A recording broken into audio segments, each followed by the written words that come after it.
여러분 안녕하십니까. 오늘도 요한복음 4장에 있는 말씀을 읽겠습니다.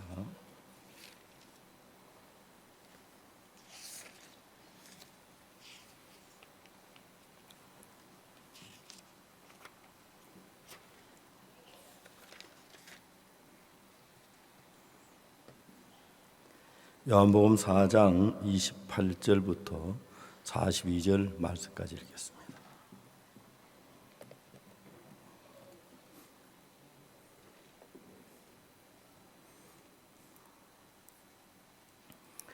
요한복음 4장 찾으셨으면 28절부터 읽겠습니다. 여자가 물동이를 버려두고 동네에 들어가서 사람들에게 이르되 나의 행한 모든 일을 내게 말한 사람을 와보라. 이는 그리스도가 아니냐 하니 저희가 동네에서 나와 예수께로 오더라. 그 사이 제자들이 청하여 가로되 라삐어 잡수소서. 가라사대 내게는 너희가 알지 못하는 먹을 양식이 있느니라. 제자들이 서로 말하되 누가 잡수실 것 같다 들었는가 한데 예수께서 이르시되 나의 양식은 나를 보내신 이의 뜻을 행하며 그 일을 온전히 이루는 이것이니라. 너희가 넉 달이 지나 추수할 때가 이르겠다 하지 아니하였느냐. 내가 너희께로는 눈을 들어 밭을 보라 희어져 추수하게 되었도다.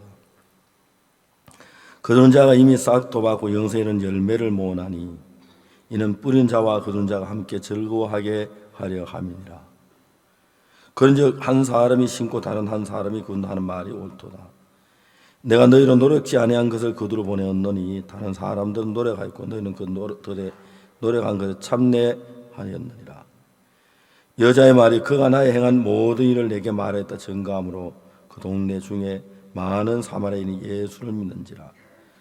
사마리아인들이 예수께 와서 자기도 함께 유하기를 청하니 거기서 이틀을 더 유하심에 예수의 말씀이라 믿는 자가 더욱 많아 그 여자에게 말하되 이제 우리가 믿는 것은 내 말을 인함이 아니니 이는 우리가 친히 듣고 그가 참으로 세상의 구주신 줄 알미니라 하였더라. 거기까지 읽었습니다.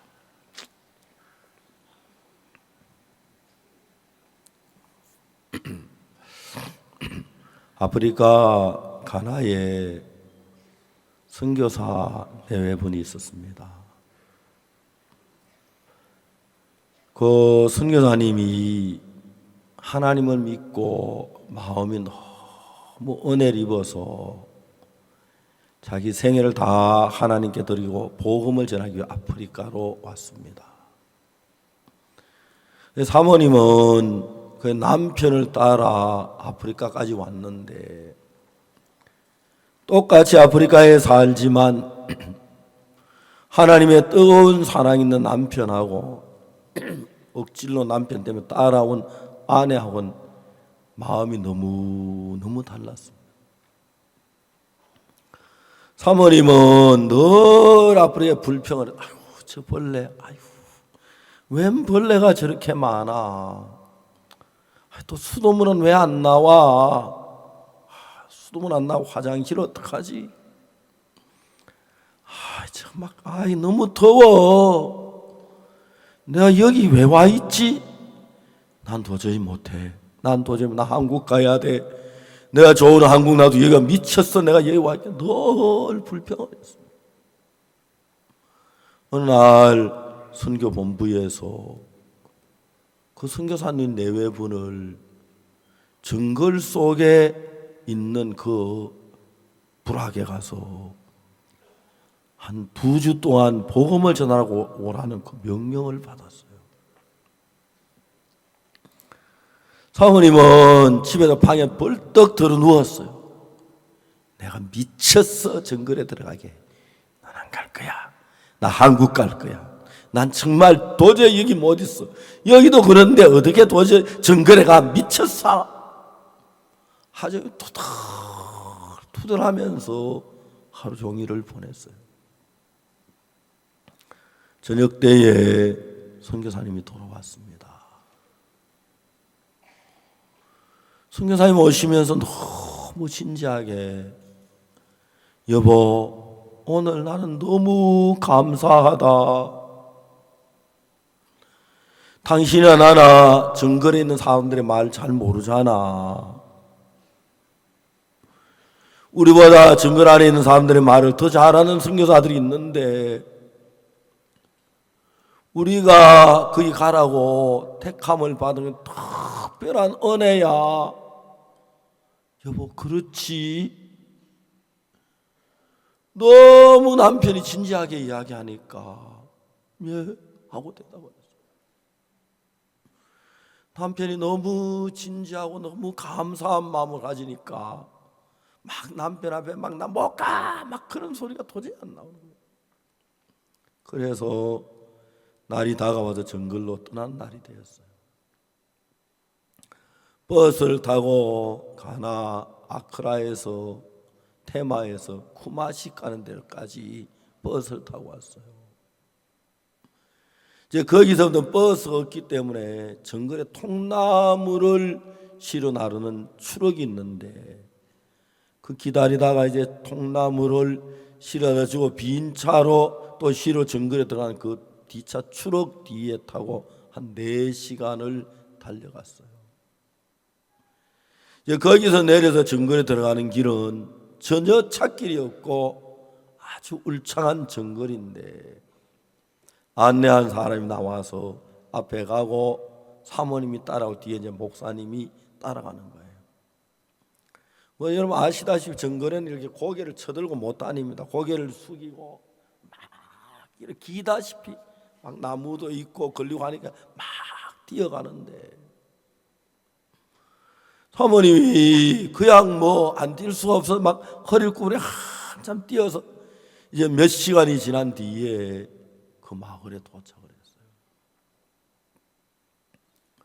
나무를 다 베내고 마당처럼 만들어 가지고 거기 움막이 한 30채쯤 있는 그 정글 안에 처음으로 들어온 거예요. 거기 사람들은 그 동네 아직 태어나고 외국인이 한 번도 안 도는 동네예요. 그러니까 그 새카만 아프리카 흑인들이 얼굴이 하얀 사람들을 보니까 너무 이상한 거예요. 옛날에 어떤 선교사님은 그 아프리카 뭐 식인종에게 복음을 전하는데 한참 전하는데 옆에 식인종이 침을 꼴깍꼴깍 삼키면서 저 하얀 고기 한 점 비에 먹었으면 너무 좋겠다 하더래요.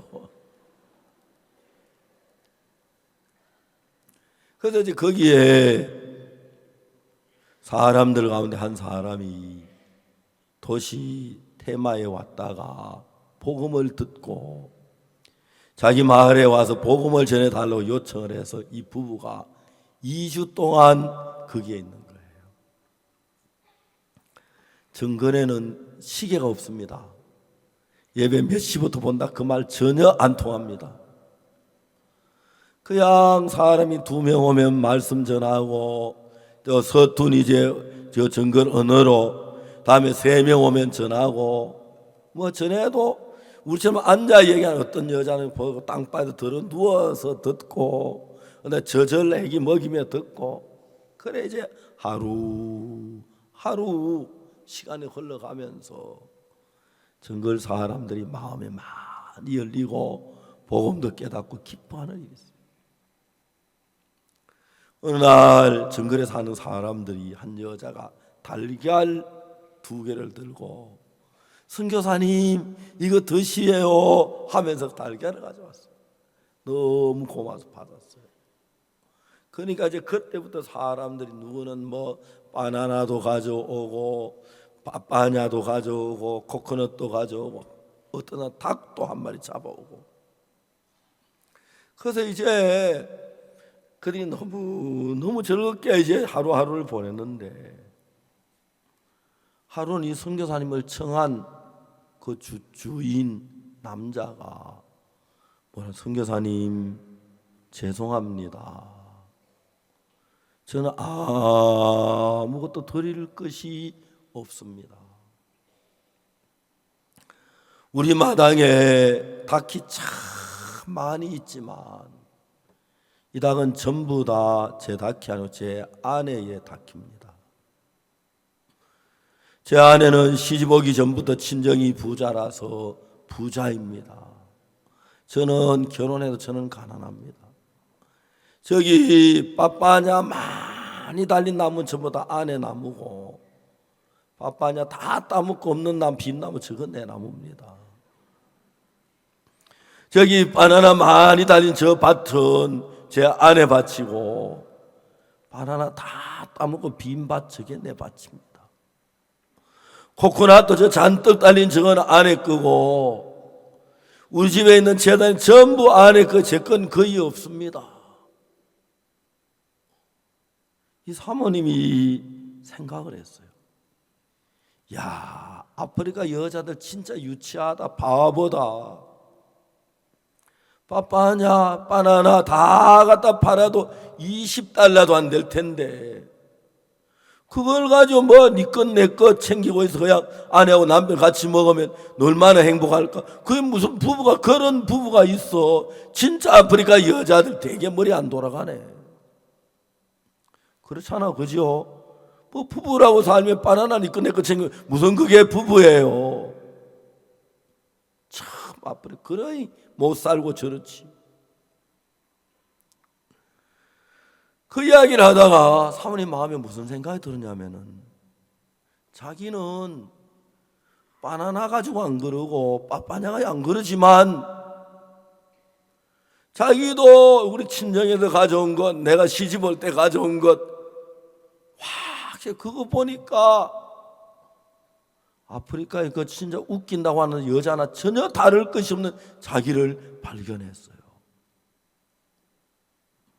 그리고 아프리카의 사람들은 냄비 2개 있으면 부자고, 활 2개 있으면 아주 더 큰 부자고, 자기는 정글에 사는 사람도 훨씬 많이 가지고 있고, 그렇지만 더 못 채워야 더 가지려고 애쓰하는 그런 자기 자신을 처음으로 발견한 거예요. 그날 이 사모님은 밤늦게까지 누워서 잠이 안 오면서 생각을 했어요. 진짜 내가 너무 어리석게 살았구나. 너무 바보처럼 살았구나. 그러고 난 뒤에 이제 이들은 다시 가나로 돌아왔어요. 이제 본부에 온 뒤에 본부에서 그 다음에 명령이 내리기를 베냉에 가서 교회를 개척하라고 하는 명령을 받았어요. 가나는 영어를 쓰는 나라라서 영어를 좀 배워서 이제 가나 말은 영어는 좀 하는데, 베냉은 불어를 쓰는 나라라서 불란스 말은 한마디도 못하는. 그때부터 이 사모님은 너무 변해서 새 사람이 됐어. 내가 얼마나 나를 위하고 내 육신을 위해서 어리석게 바보처럼 산 걸 알고, 사모님의 삶이 완전히 달라지기 시작했어요. 변해 가니까 이제 전도를 해야 하는데, 가방에다가 혹시 영어 하는 사람이 있을까 봐 영어 성경책 하나 놓고, 그다음에 불어 성경책 하나 놓고, 불어 사전 넣고, 가방에 묵직한 가방을 들고 베넥에 집집마다 찾아가서 복음을 전하고 서툰 불어로 이야기를 하고 하면서 그 베넥의 사람들이 한 사람, 두 사람 구원을 받기 시작해요. 그러다 안타깝게도 어느 날 이 사모님이 말라리아에 걸리셨어요. 이 선교사님이 아직 말라리아에 대한 경험이 별로 없어가지고, 말라리아는 잠복기 전에 빨리 치료를 해야 하는데 잠복기에 치료를 제대로 못해서 병과 싸우다가 슬프게도 말라리아로 세상을 사모님이 떠나셨어요. 우리 선교사들이 해외 가서 복음을 전하다가 그 아프리카 파라과이의 이용재 선교사님이 세상을 떠나시고, 또 건영 사모님이 세상을 떠나시고, 또 박종진 선교사님이 세상을 떠나시고, 이제 세상을 떠나신 분들이 한 분, 두 분 늘어가기 시작한 거예요.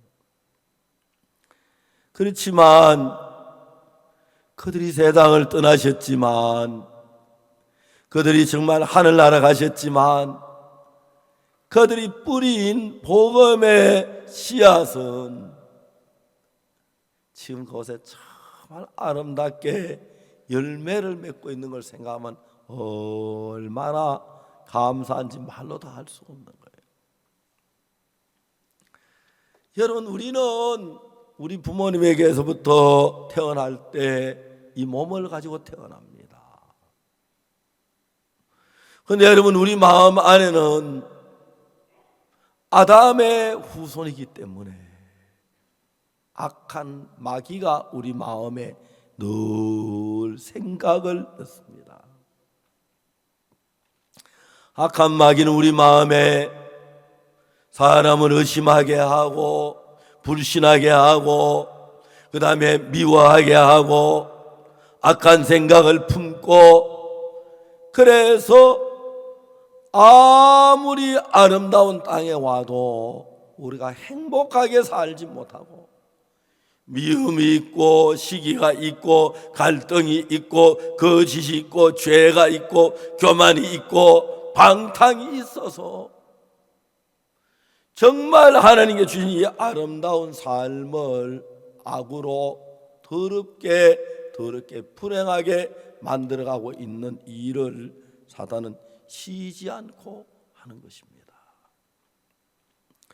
그냥 여러분, 우리가 살면 잘 모르는데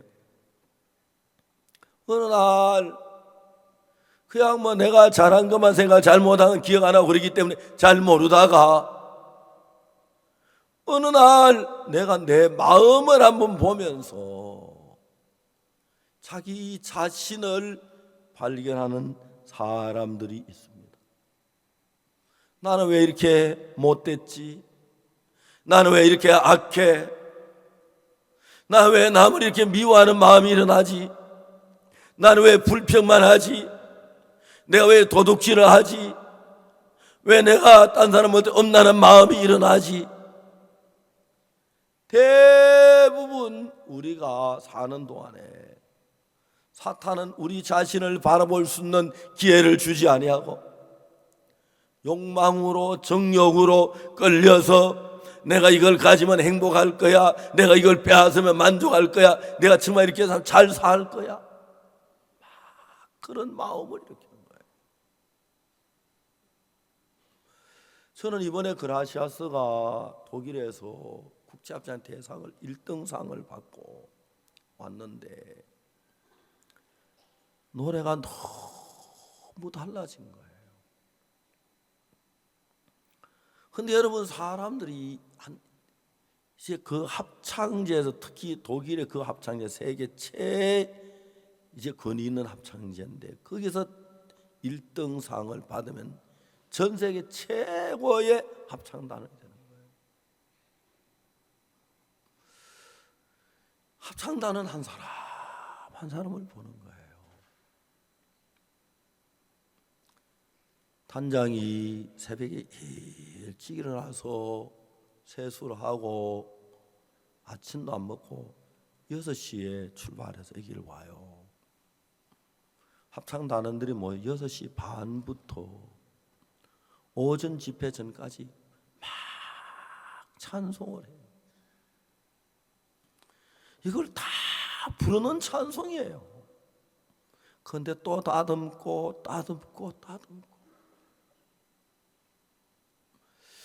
이제 1등상을 정말 세계 최고의 합창대 좀 어시되는 것도 있고 내가 좀 노래 잘 부른다고 뻐기는 것도 있는데 그라시아스 합창단 어느 누구의 얼굴 표정에도 단장이나 소프라노나, 그럼 저는 합창단의 노래 자꾸 눈물이 나요. 야, 어떻게. 그래 제가 목사지만 합창단보다 훨씬 못하다는 생각이 들어요. 목사가 여러분 전도를 해 사람이 구원받은 마음이 높아지고, 좀 교회가 돼서 좀 사람들 늘면 마음이 교만해지고, 좀 설교 잘하고 나면 뻐기는 마음이 생기고, 기도해서 응답받으면 내 마음이 그런 마음들 목사들은 많은 유혹을 받는데 합창단들은 어떻게 저럴 수가 있지?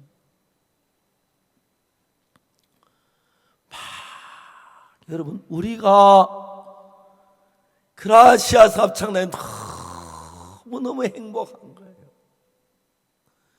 세상 어디에서도 들을 수 없는 노래를 만들어내요.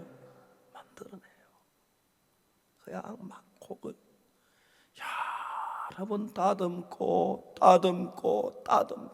또 고치고 그러면서요.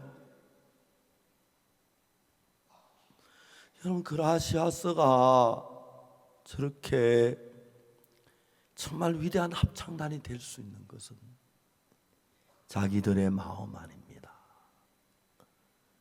예수님의 마음입니다.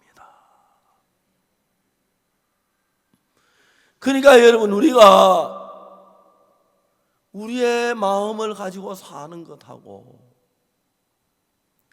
예수님의 마음을 가지고 사는 것하고 전혀 다릅니다. 전혀 달라요.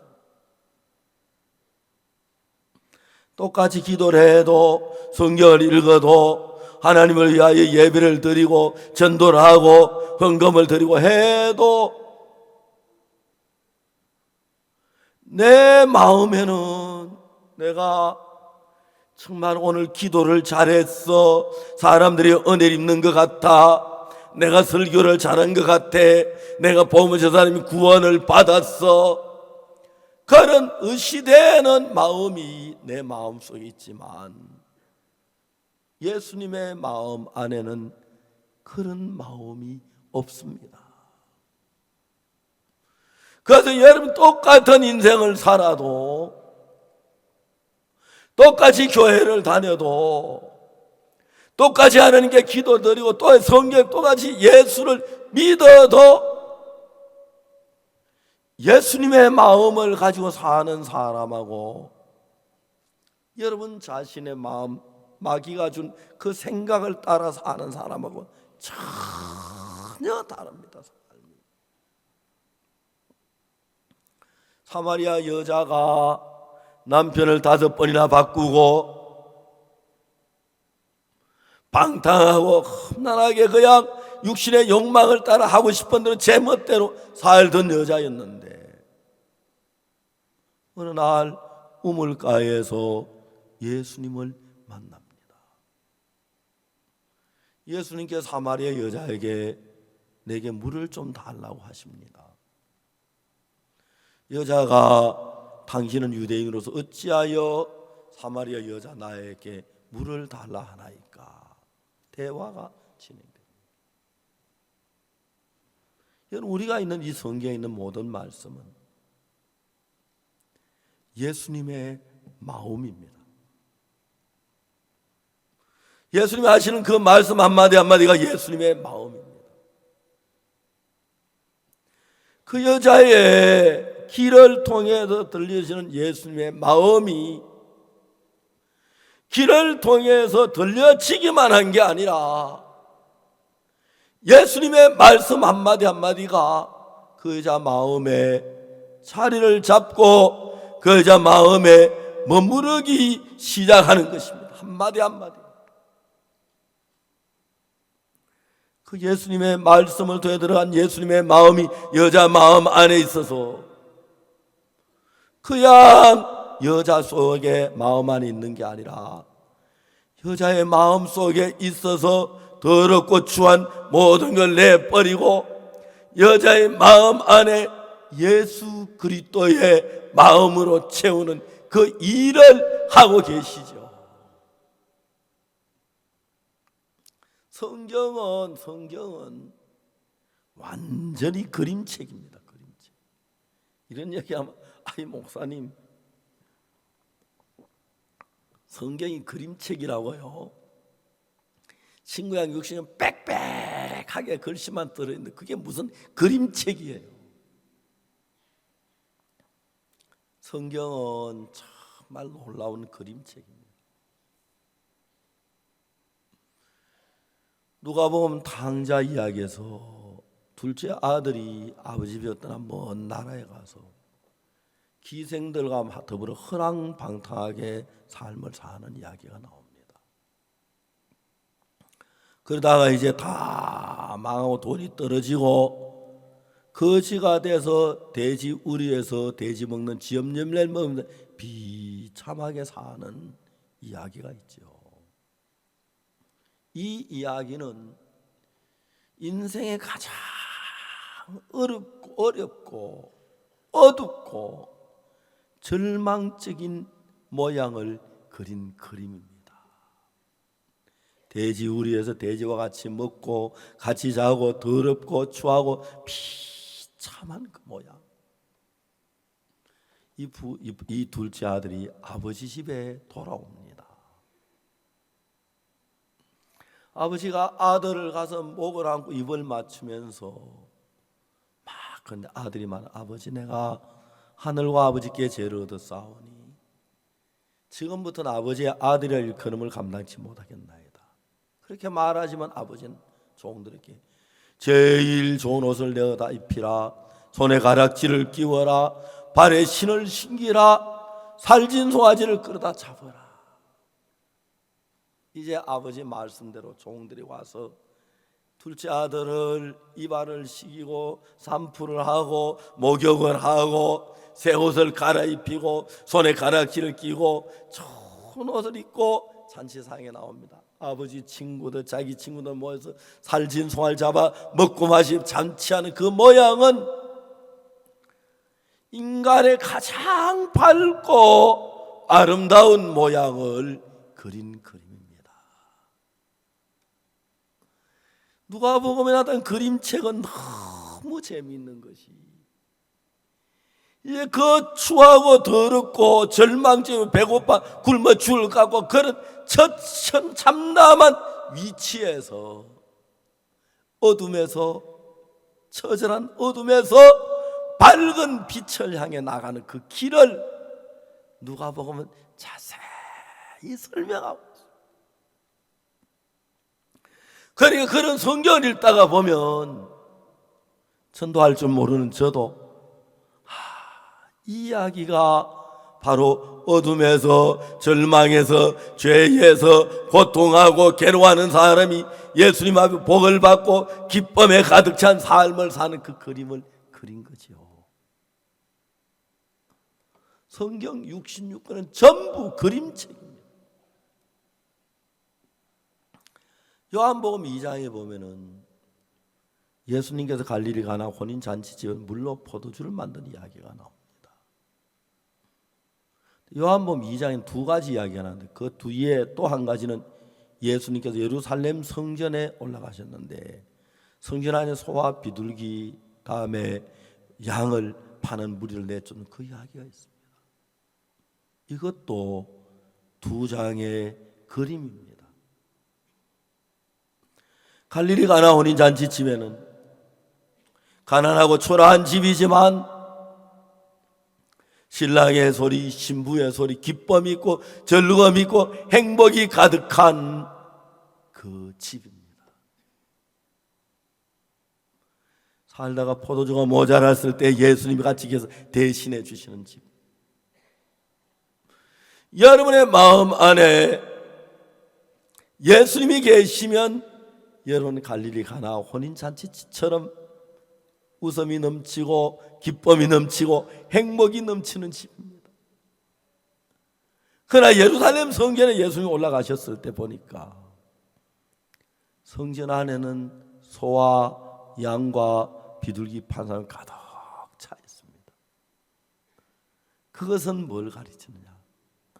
갈릴리 가나 혼인잔치집은 예수님을 모신 사람의 마음을 그린 것이라면, 예루살렘 성전은 외경적으로 진짜 화려하고 멋진 돌로 아주 멋있게 집을 지었는데 그 안에는 소, 양, 똥을 싸고 오줌을 싸고 비둘기들의 날개를 퍼득이면 먼지가 나고 돈 바꾸는 사람, 예수님이 없는 사람의 마음은 짐승들이 우글우글 더럽고 추한 것들로 가득 차 있는 그 모양을 성경은 잘 그렸습니다. 저는 한번 나 혼자 초원에 초대를 받아서 복음을 전하러 간 적이 있었습니다. 집회제 가기 한 3일 전인데 제가 이른 새벽에 잠이 깼어요. 그래서 혼자 무슨 생각, 내가 나 혼자 초원에 가면 밥을 어떻게 먹으라, 나 혼자 따로 먹으라 그럴까, 같이 먹자 그럴까,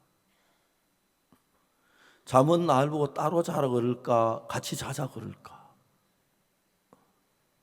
내가 잘못 문둥병 걸릴 우리도 있지, 조심해야겠다, 그런 마음이 일어났어요. 그래서 그날 새벽에 일찍 교회 예배당에 가서 하나님 앞에 기도를 드렸습니다. 한참 기도를 드리는데 내 마음에 하나님께 성경 구절 하나를 생각나게 하시는데, 예수께서 베다니 문둥이 시몬의 집에 가셨을 때에 깜짝 놀랐어요. 예수님처럼 존귀하고 거룩하고 정말 성스러운 분이 문둥이 집에 들어가셨는데, 나같이 인간 같지 않은 내가 나 혼자 집에 간다고 뭘 그리 기랴. 그래서 좀 있다가 또 어떤 생각이 드냐면은, 나 환자가 따로 있는 것 아니야. 너도 문둥병 걸리면 나 환자야. 그 두 가지 생각이 내 마음에 떠오르면서 지금까지 나 혼자 촌에가는 그리키는 그런 마음들이 다 떠나가 버린 거예요. 나 혼자와 같이 먹고 마시고 같이 목욕도 하고 한 집에 한 방에 잠도 자고 한 이불 덮고 둘이 자기도 하고, 나중에 나 혼자 목사님들 한 서너 분이 찾아왔어요. 목사님 솔직하게 얘기하세요. 이제 바른 말 해주세요. 아니, 무슨 얘기를 해요? 우리 다 알아요. 아니, 뭘 안다는 거예요? 아이, 그러지 말고요. 얘기해요. 이제 우리 다 아니까요. 아니, 무슨 이야기를 하라는 거예요? 아이, 다 아는데 그 모른 척하고 그 빼고 있는, 우리 다 아니까요. 이야기해요. 무슨 이 도저히 못 알아듣겠어. 이야기 무슨 이야기를 해봐요. 그러니까 목사님, 너 나 환자 맞지요? 하더라고요. 내가 같이 지나니까 그분 틀림없이 박 목사 나 환자로 그렇게 생각했다. 내가 이야기했어요. 뭐 나병은 걸린 뒤에 3년 지나야 안다며요. 내 3년 뒤에 이야기했기에 지금은 아닌 것 같아요. 아직까지 아닌 거 보면 그때도 아니었죠. 내가 주님 앞에 참 감사했어. 나는 나 환자 촌에 가면 끓이는 마음인데, 난 그 다른 사람 참 부담스러운데, 난 전염병 될까봐, 전염 병 걸까봐. 그런데 이건 내 마음이 아니야. 내 마음이 아니야. 여러분, 제가 성경을 읽습니다. 너무 신기한 것은, 전에는 성경을 읽어도 아무것도 떠오르는 생각이 없는데 성경을 펴서 읽으면 성경 속에 있는 하나님의 마음이 보이는 거예요. 하나님 이래서 이런 말씀을 하셨고, 하나님 이렇기 때문에 이런 말씀을 하셨네. 이렇게 우리 죄를 씻으셨구나. 어떨 때 막 마음이 뜨거운 거예요. 저는 여러분, 제가 인간 박옥수라는 사람을 너무 잘 압니다. 나니까 너무 더럽고 너무 추하고 너무 악하고 야비하고 진짜 바보 같은 인간이었는데, 아무리 봐도 이건 내 마음이 아니야. 내 마음이 이런 마음이 없었어. 내가 이런 복음을 이런 마음이 없었어. 막 복음을 전하면 행복한 거예요. 하루 종일 성경 이야기하라 그래도 즐거울 것 같아요. 성경을 펴놓고 이야기하면 기쁘고 즐겁고, 이건 내 마음이 아니야. 여러분, 내 마음은 더러운 마음, 추한 마음, 엄란한 마음, 거짓된 마음, 악한 마음, 미워하는 마음, 교만한 마음, 그것이었는데 예수님 내 마음 속에 들어오신 뒤에 내 마음이 달라졌어요. 주 예수 내 마음에 들어와 계신 후 변하여 새 사람 되고, 저는 정말 많은 사람들이 변하는 걸 봤어요. 파라과이 대통령께서 한국에 오셨을 때 제가 잠시 만났습니다. 잠시 이야기하고 제가 제 책을, 죄사함 거듭남의 비밀이라는 책을 한 권 선물로 드렸어요. 스페인어로 된 책을. 일주일 뒤에 파라과이 대사님이 저한테 전화를 했어요. 목사님, 대통령께서 목사님의 책을 다 읽으셨고 대통령 목사님하고 이야기를 하고 싶어 하십니다. 대통령에 편지 한 장 써주시면 좋겠어요. 저희들이 보내드릴게요. 존경하는 대통령 각하, 편지를 썼습니다. 16 A4 용지 한 장 정도에서, 내가 2월 달에 파라과이 캠프에서 가는데 대통령 각하께서도 그 캠프에 한번 오셨으면 좋겠다고 파라과이를 갔습니다. 제가 이제 그날 대통령이 저를 초청해서 가니까, 대통령 초청을 가니까 공항에서부터 달랐습니다. 한국 대사님도 저를 마중 나오시고, 그 다음에 대통령 그 실에서도 마중을 나오고, 이제 비행기 내리니까 아무도 못 내리게 하고 저부터 딱 와서 경호를 받으면서 귀빈실로 딱 가서 차 마시고 있는 동안에 스탠버 동안 다 그럼 가져와서, 그 이제 막 앞에 차가 삐까삐까하고 막 차태 호텔에 가서, 저 호텔에 8명의 비밀 경찰들이 저를 지키고 있고, 전날 제가 대통령 비서실장한테 전화를 했습니다. 대통령하고 나하고 만날 시간이 얼마나 되냐께 40분 되거든. 40분. 근데 대통령이 더 원하면 더 만날 수 있지만, 그렇지 않으면 40분 뒤에 당신은 나서야 합니다.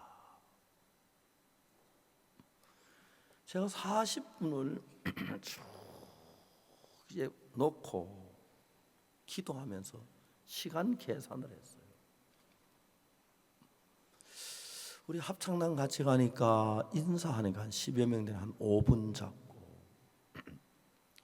그라시아서 노래를 한 3곡은 해야 하니까 한 10분 잡고, 40분에 15분을 빼면 25분이 되는데, 25분 동안에 대통령 각하에게 어떻게 죄 사함 받는데 그 이야기를 해야 하는데,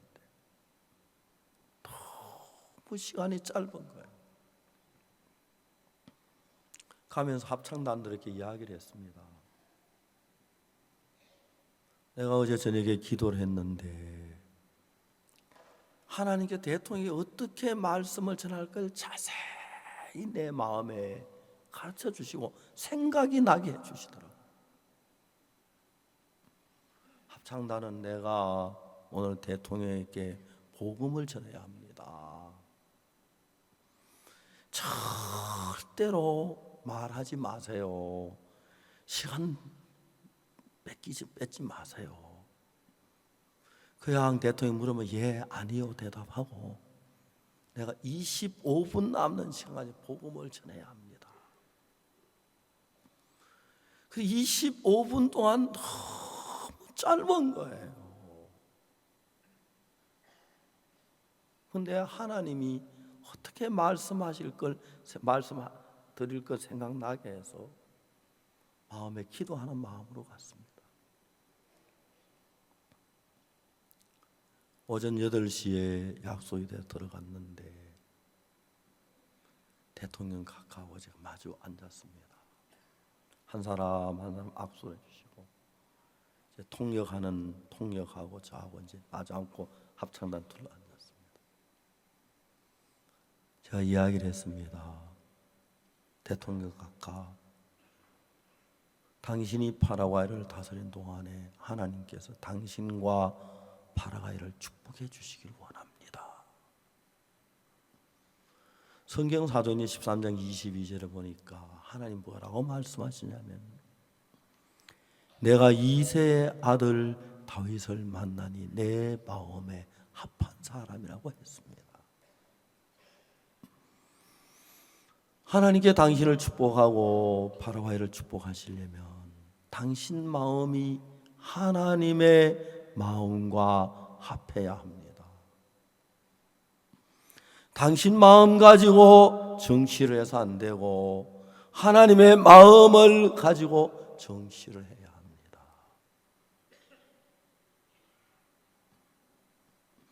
하나님의 마음을 어떻게 받아들이는지요? 참 어려운 게 제가 제3이 전공입니다. 근데 제3 이야기를 하는데 그냥 제3 얘기를 해서 하는 게 아니라 죄인인 걸 인정을 받아야 하잖아요. 대통령 당신 죄 있어? 할 수 없잖아요.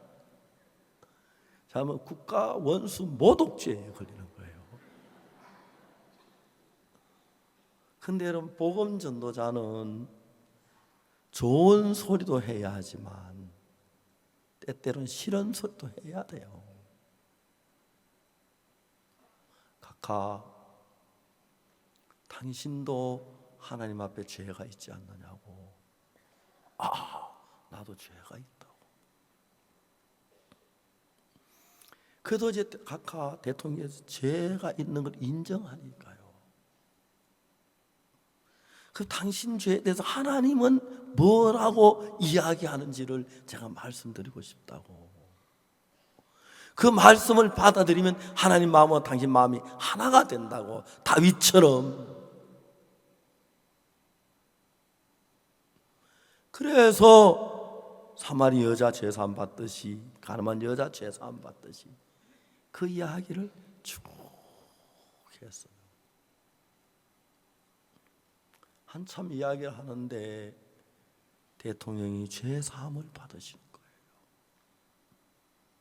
그러더니 제 손을 내밀어서 대통령이 제 손을 꽉 잡고 눈시울이 뜨고 제 얼굴이 벌개지시더니 그렇게 감미롭게 하시는 거예요.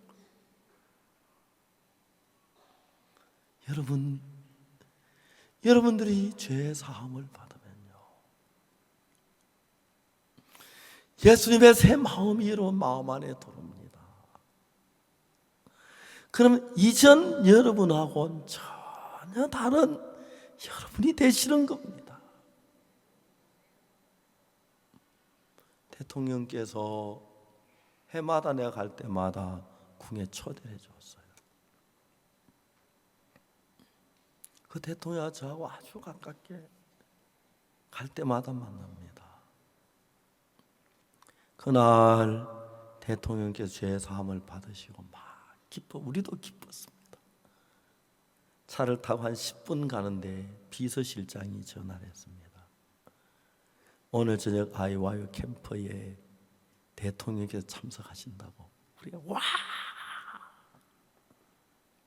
또 한 10분쯤 지나갔는데 다시 전화가 왔습니다. 오늘 제 못 간다고. 그렇게 할 줄 알았는데 그렇게 하시는 게 아니고 26개 부처 장관들 전부 다 캠프에 참석하라고 명령 내렸다고.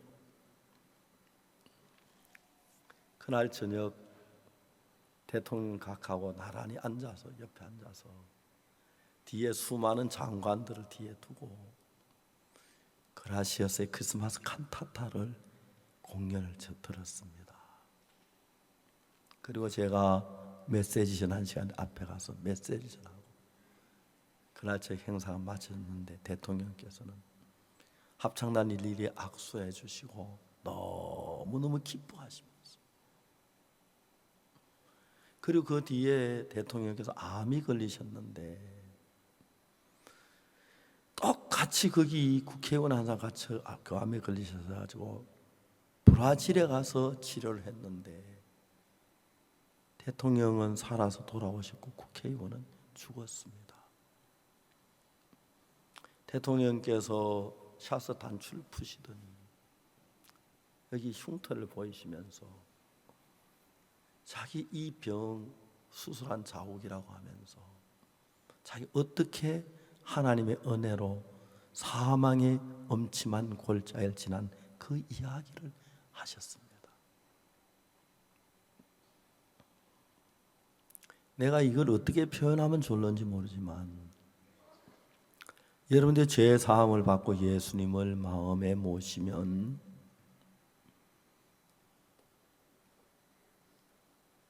여러분 몸덩어리만한 다이아몬드를 받아도 그만큼 기쁘지 않고 복되지 않을 겁니다. 저는 예수님 안에서 53년을 살았습니다. 지난 53년 동안 너무너무 행복했습니다. 어려움이 없는 게 아니고 문제가 없는 게 아니었습니다. 어려움이 있을 때마다, 문제가 있을 때마다 예수님은 함께 계셔서 이를 같이 도우시고 이를 해결해 주셨습니다. 한 번도 외면하지 않으시고요. 지금도 어려움도 많고 문제도 많습니다. 그러나 제가 기뻐하는 것은 내가 사는 게 내 안에 그리스도께서 사시기 때문에 이 어려움도 내 문제 아니고 예수님의 문제입니다. 한 사람이 죄 사함을 받고 나면 예수님과 같은 마음이 됩니다.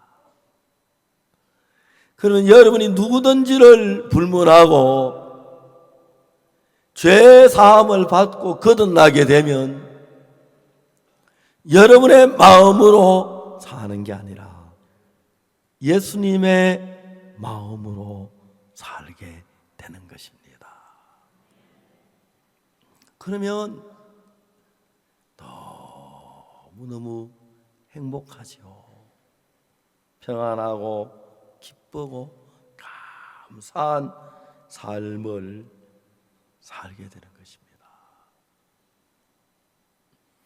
오늘 저희 여러분들에게 하고 싶은 이야기들이 참 많습니다.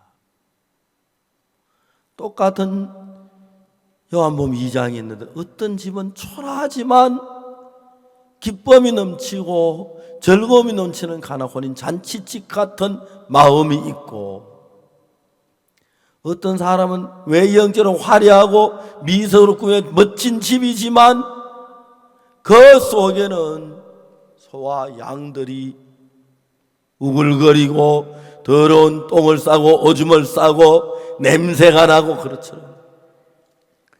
짐승들이 막 소리 지르듯이 정말 마음 안에 외형적으로는 정말 멋지고 잘 지었고 좋은데 속에는 갖가지 더러운 생각들이 우글거리고 있는 예수님 없는 사람들의 마음을 잘 그렸습니다.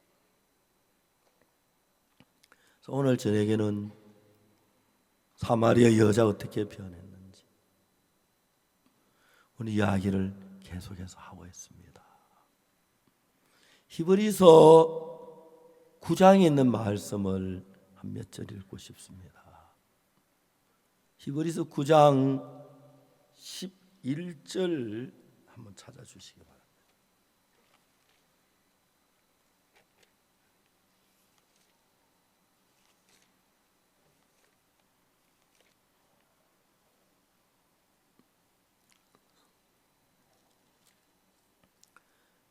제가 읽어보겠습니다.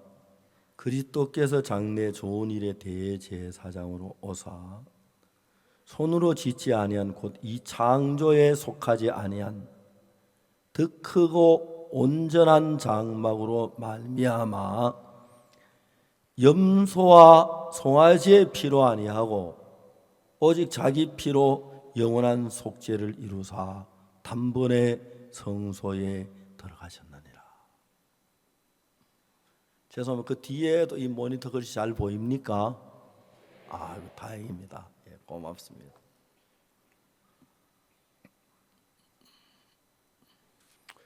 저는 이런 성경을 처음에 읽을 때 그렇게 마음이 뜨겁고 감격스러웠습니다. 히브리 9장 11절에 그리스도께서 장래 좋은 일의 대제사장으로 오셨다고 되어 있습니다.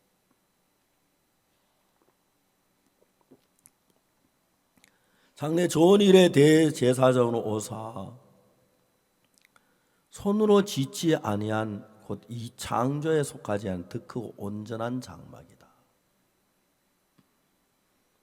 우리가 구약 출애굽기를 보면은 모세가 시내산 꼭대기에 올라갔을 때 하나님이 모세에게 하늘 아래 있는 성전을 보여주셨습니다. 그 성전에 제단이 있고 물두멍이 있고 떡상이 있고 등대가 있고 향단이 있고 법궤가 있고 속죄소가 있고. 그런데 여러분 죄를 사하려면 제단이 있어야 하고 속죄소가 있어야 하는데 그 제단과 속죄소는 하늘나라 성전에 있었고 이 땅에는 없었습니다. 그래서 이제 하나님께서 모세에게 말씀하시기를 너는 산에서 하늘에 있는 성전을 보여준 모양 그대로 이 땅에 가서 제사를 성전을 만들어 그랬어요. 그래서 모세가 산에서 있는 모양 그대로 본을 따서 조금 적게 이 땅에다가 성전을 만들었습니다. 제단을 만들고 물두멍을 만들고 떡상을 만들고 등대를 만들고 향단을 만들고 법궤를 만들고 속죄소를 다 만들었어요. 이제 이 땅에 제단이 있으니까 속죄소가 있으니까 죄를 사할 수 있는 길이 열린 겁니다. 이스라엘에서는 죄를 지을 때마다 양을 잡고 소를 잡아서 피를 가지고 그 제단 뿔에 바르고 속죄소 앞에 뿌림으로 그들의 죄를 사함을 받았습니다. 그런데 성경이 우리에게 이야기하는 것이 제단이 2개가 있는데 속죄소가 2개가 있는데 성소가 2개가 있는데 하나는 하늘나라에 있고 하나는 이 땅에 있는 겁니다. 하늘나라는 진짜고 땅에 있는 하늘나라에 있는 모형을 본따서 그렇게 만든 게 땅에 있는 성소요 제단인 것입니다. 그래서 구약시대 때 이스라엘의 죄를 지을 때마다 그들이 하늘에 올라가지 못하니까 땅에 있는 제단에다가 양을 잡아서 피를 제단 뿔에 바르고 속죄소에 뿌리고, 그래서 그들은 죄 사함을 얻었습니다. 히브리 9장 11절에 그리스도께서 장래 좋은 일의 대제사장으로 오사 손으로 짓지 아니한 곧 이 창조에 속하지 않은 더 크고 온전한 장막이라는 것은 하늘나라에 있는 성전을 가리켜 말하는 것입니다. 하늘나라의 성전은 사람의 손으로 만들지 않았지만 땅에 있는 성전은 모세가 버사니까 올리압을 시켜서 만들었습니다.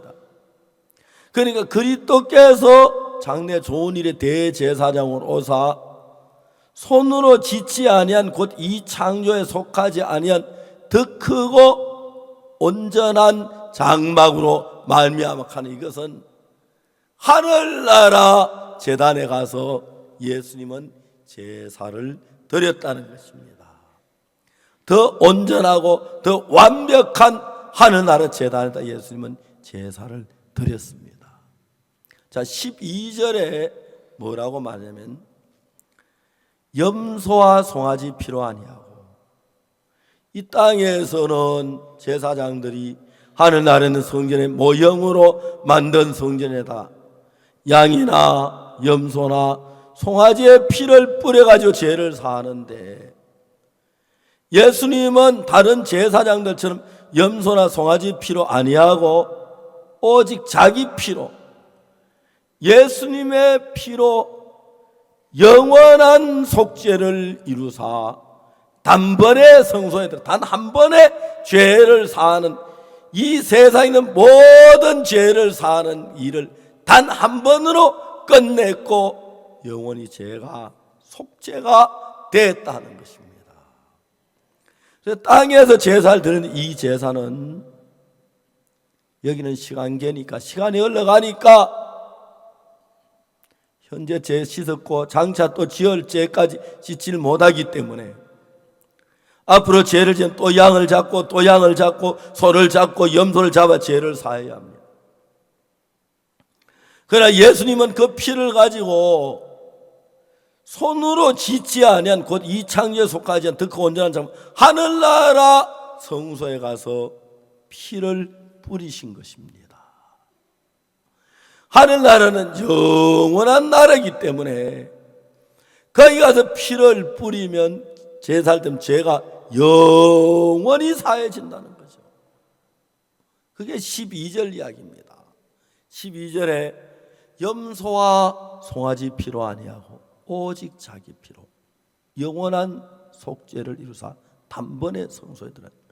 이 땅에 있는 제단은 하늘에 있는 게 모형이기 때문에 양이나 염소나 송아지를 피로 했는데, 하늘나라에는 그 제단은 예수님께서 양이나 염소나 송아지 피 아닌 예수님 당신을 하나님의 어린 양을 삼으셔서 어린 양의 피 대신 예수님의 피를 하늘나라 성소에 영원한 성소에 뿌리심으로 영원한 속죄를 이루었습니다.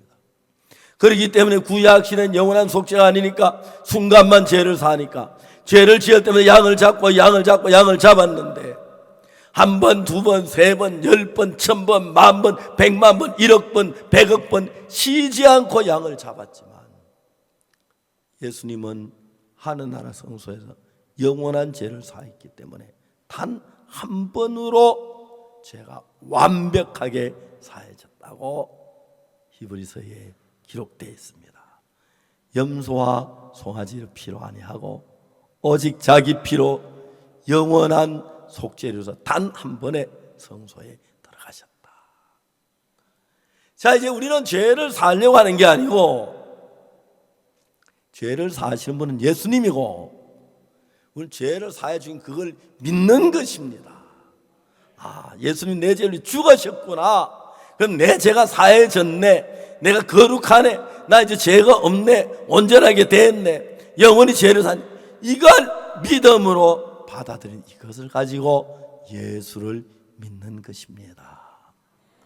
물론 여러분 기도도 하고 헌금도 하고 충성도 하고 성경도 읽고 하는 것도 예수 믿는 한 부분이라고 하겠지만 참 믿음은 십자가에서 내 죄가 흰 눈보다 더 희게 씻어진 것을 믿는, 그게 참 예수를 믿는 것입니다. 저는 이 놀라운 사실을 모르고 19살 때까지 죄를 사함받아도 얼마나 고통하고 괴로워한지 모릅니다. 어느 날 성경을 통해 이 사실을 발견했습니다. 아, 내가 참 몰랐구나. 이미 죄가 다 사해졌는데, 깨끗하게 됐는데, 거룩해졌는데 내가 이걸 못 믿었네. 그리고 그날부터 성경을 펴보니까 똑같은 눈이 떠여졌어요. 옛날엔 전부 죄 이야기만 보여 딱 눈이 떠지니까 죄가 사해졌고 거룩해졌고 의로워졌고 내 죄가 기억지 않고 그런 성경만 도는데 무지무지하게 성경 말씀이 많더라고요. 그래서 저는 죄 사함을 확실히 받은 것을 믿습니다. 여러분들도 여러분이 죄를 씻으려고 하지 마시고 예수님이 하신 것을, 여러분들 씻어주신 것을 마음에 믿음으로 받아들여서 내 죄가 씻어졌다고 주님을 찬양하고 이런 마음을 가질 때 하나님 마음과 여러분 마음이 하나가 됩니다. 파라과이 베르난 대통령께서는 그날 이후로 저 아주 가까운 분이 됐습니다.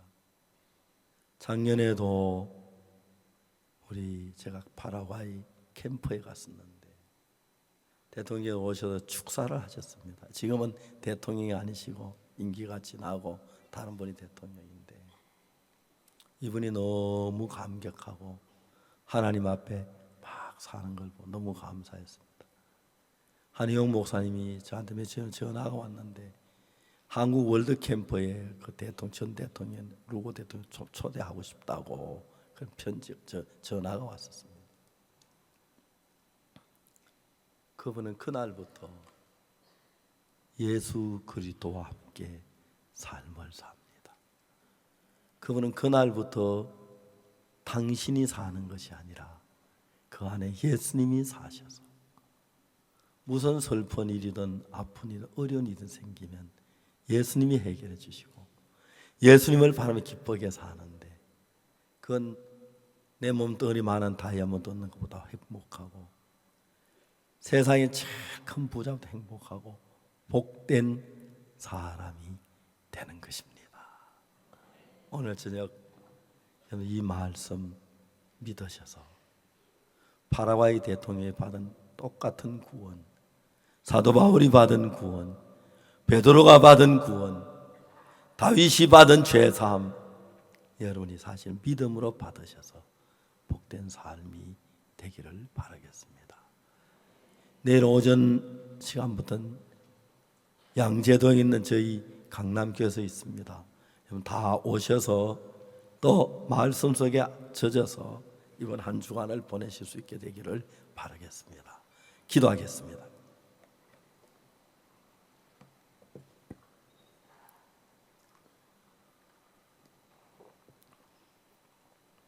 사랑하는 거룩하신 하나님 아버지, 말로 다 할 수 없이 크신 은혜를 베푸셔서 우리의 노력으로 한평생에 죄 하나 씻을 수 없는데 예수님께서 십자가에서 우리 죄를 흰 눈보다 희게 씻으시고 깨끗게 하신 것을 감사합니다. 오늘 저희 여기 있는 우리 모두 마음속에 예수님이 오셔서 죄 사함의 확신을 믿는 믿음을 주실 뿐 아니라 앞으로 남은 삶을 내 마음이 아닌 예수님의 마음으로 살아서 예수님처럼 거룩하고 복된 삶을 살도록 은혜와 긍휼을 입혀 주시옵소서. 감사를 드립니다. 예수 그리스도 이름으로 기도드리옵나이다. 아멘. 이번 오늘